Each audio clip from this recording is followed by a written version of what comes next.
I would have never have thought I would ever have spoken in front of 10 people, never mind 100 people. Never in a million years I would have expected it, never.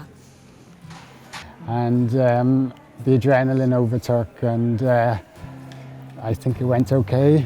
Very nervous to speak out in front of 100 people. I was really proud of myself.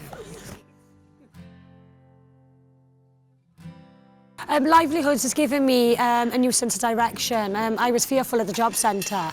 I mean, I've never worked in a long time, and I wanted to go back to work, but I didn't have no confidence. So since joining Livelihoods, I've become to do so many different courses and qualifications. I like going to the job centre now. I've actually applied for a job yesterday through the Livelihoods, but 6-7 years ago I wouldn't have even entered the job.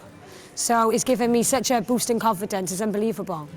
The purpose is a sustainable way of helping people in the community. It's looking at your assets, the things that you already have before life's knocks, and it works.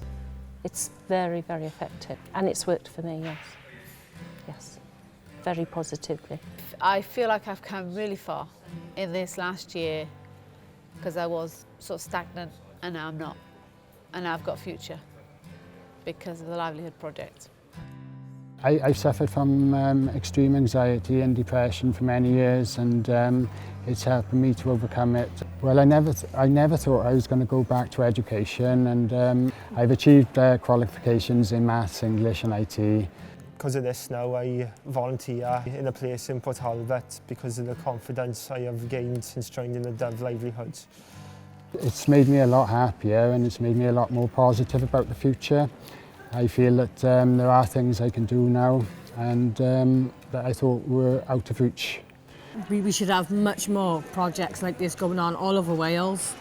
I want people to benefit from the same project that I benefited from, and if I can pass my skills on that I've learnt to somebody else and then they can do the same, it benefits the whole community. It's been great to speak here today in the Senate in front of so many different decision makers and people that matter. I mean, we're just small people, but to speak in front of them people and get our voices heard on behalf of the others that have come a long way through Livelihoods, I think is an amazing opportunity. And we're willing to do this across Wales if we have to. We will be heard.